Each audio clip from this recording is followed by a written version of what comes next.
guys, and welcome to A Fisherman's Tale. This is a brand new venture that we've been putting together, a series of interviews with some top anglers, some of the all-time greats and some of our heroes. We're hoping to get an insight into what makes them tick, and maybe we'll get them to share some of their tips with us too. This first interview was somewhat difficult as I'm here in the UK and my first victim, did I say victim? I should have said angler. My first angler is over on the east coast of Ireland. However, with some cutting and pasting and a little ingenuity, we've managed to put something together and produce this video for you all. So please don't forget to like and subscribe. By subscribing, you'll see our future productions. And as I said earlier, we have got some exciting stuff coming up. So leave us some comments, any suggestions, people you might want to see, questions you may well want to be asked, and we'll see if we can do them in our future productions for you. So here goes, guys. Enjoy.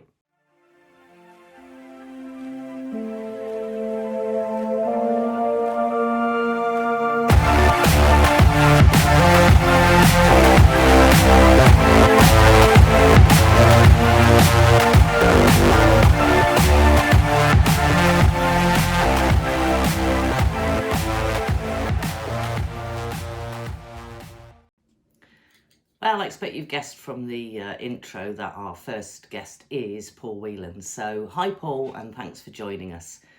So let's start at the beginning. My first question for you is simply early memories.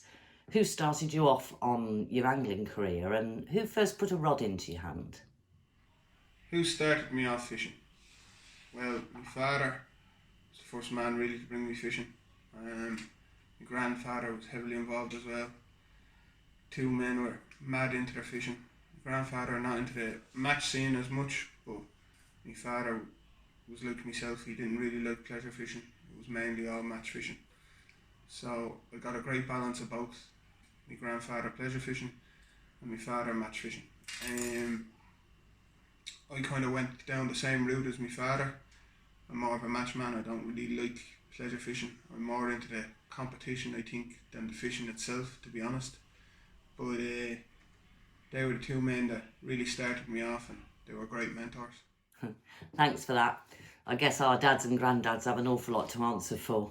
My next question to you is, if you didn't pursue match fishing, what do you think you might have taken up? So, if I wasn't a match fish, what else would I do? I would think I would be most interested in coarse fishing, to tell you the truth.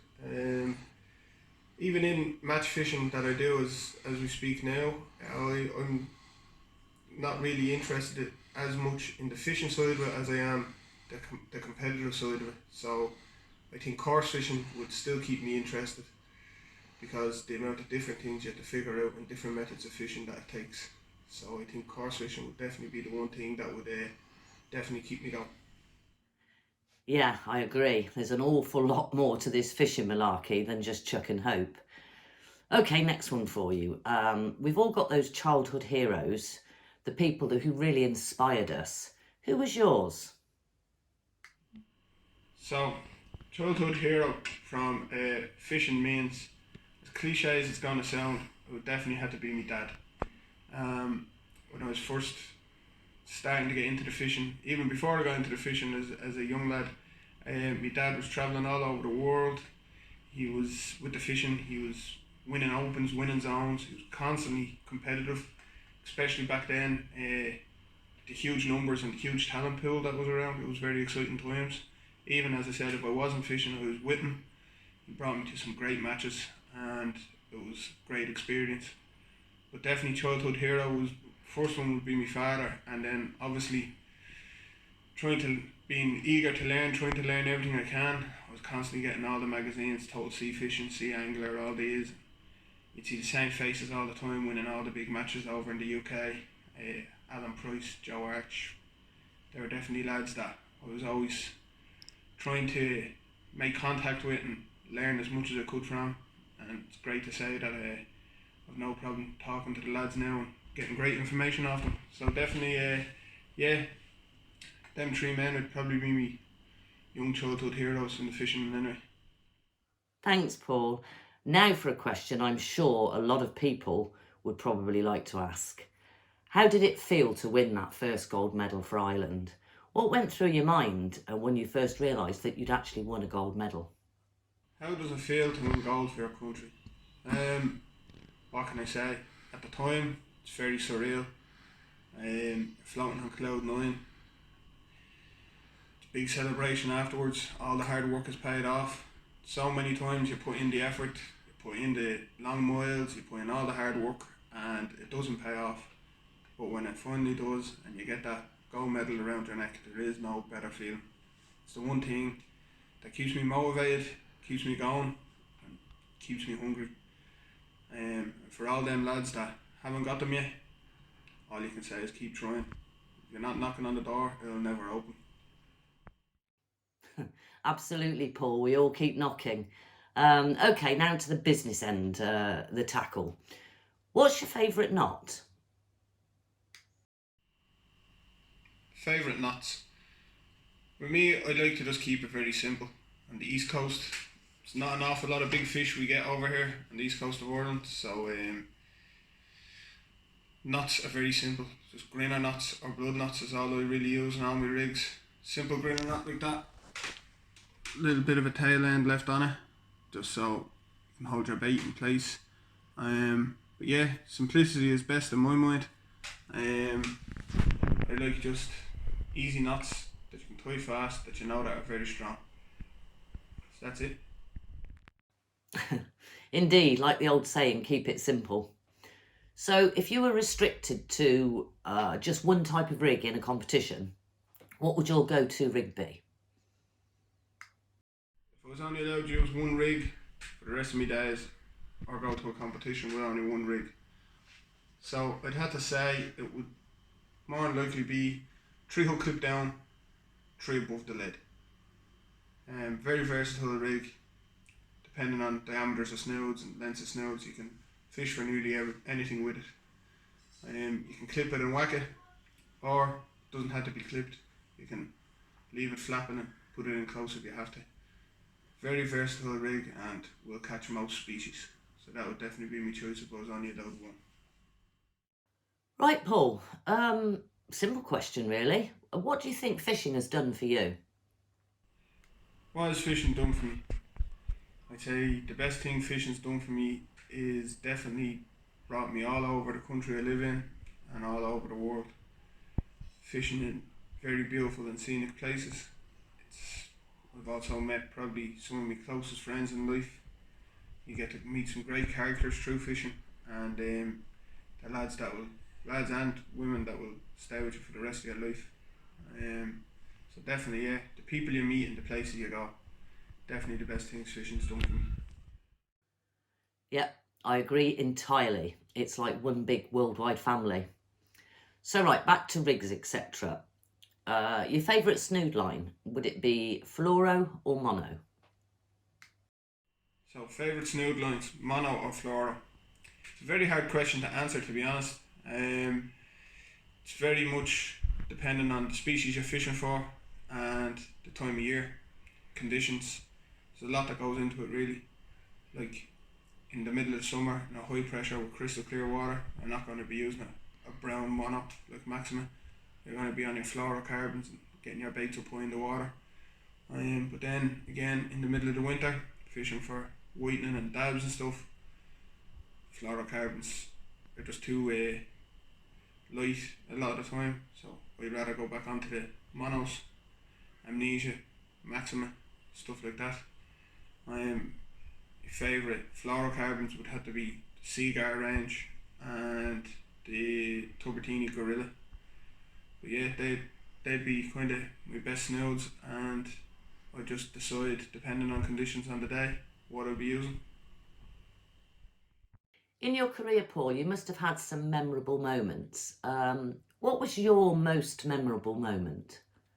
My most memorable fishing moment, it's actually not a great fishing moment for me personally, but it's something I definitely learned from, and it was a very, very hard lesson to swallow. We were doing the Irish team qualifiers back in my youth days. I got off to a great start, won the first day. It was a 2-day event. The second day, again, went off to a flyer over in the west coast of Ireland, over in Galway. Got a few dogfish in a ray, I think, or something like that. And there wasn't much being caught. And true to lack of experience, I took my foot off the pedal. I started laying back thinking I was on the team, and that was it. I couldn't be beaten. It ended up a late flurry of fish bit me, and I actually didn't make the team that year. It was something that really, when you're that age, the teams are a lot more important back then than they are now. So it was something that really hit me hard. I actually didn't fish the qualifiers the next year, just through lack of interest from that moment. But I put the head back down, got motivated again, and learned my lesson from what happened. So that's probably my most memorable fishing moment. You should never sit on your laurels, eh, Paul? Okay, so of all the advice that you've ever received over the years, what would you say was probably the most valuable piece of advice somebody ever gave you? What was the most valuable piece of advice I was ever given? Um, this one would definitely, that stands out to me in any way, would be definitely when I was in the home internationals as an under 21s in Samfire Home in Dover. Our team manager was Eamon Fogarty. We had some great practice sessions a few days before the event, and the day of the event, the night beforehand, the conditions completely changed. Kind of changed the game plan up, and when we went down for the first day's match, I just couldn't click with the fish. Things weren't going well for me. I was probably coming last in my zone from what I can remember. And when Eamon came down to kind of give me a bit of a pep talk, he saw what I was doing and kind of laid into me a bit. But the one thing I remember him saying is that when things don't go to plan, so you have your plan A, B, C, when none of them are working, which happens quite commonly now, you can't just go through the paces. You had to kind of think outside the box. A lot of anglers, when things aren't going to plan, they kind of just go through the motions of what's happening, and without really thinking, they're just fishing for fish that aren't there. So even if you're only changing baits, hook styles or patterns, lead styles and patterns, different distances, fishing different depths of water, anything, small changes, because it's always better to be not catching something while you're trying than not catching something that you know you're not going to catch it anyway. Okay, one last question for you, and I'm sure all the viewers would like to know what makes you so successful. So, for all of the anglers out there, I'll ask you, what would be your 3 top tips to help them improve their angling? 3 top tips. My main top tip, number 1, will always be bait. Bait is key. It's my most important tool on the beach. It's the thing I concentrate most on. I was always told when I was growing up by my dad that you can have the best rigs in the world, the best gear in the world, and the best knowledge in the world.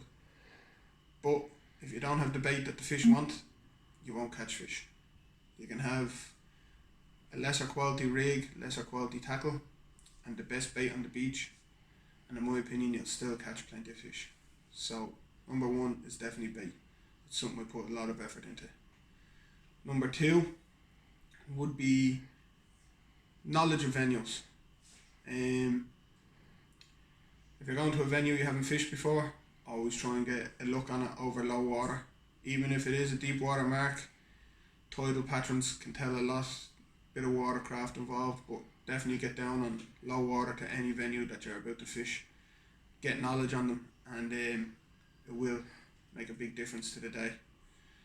Number 3 would be something I said previously that was taught to me.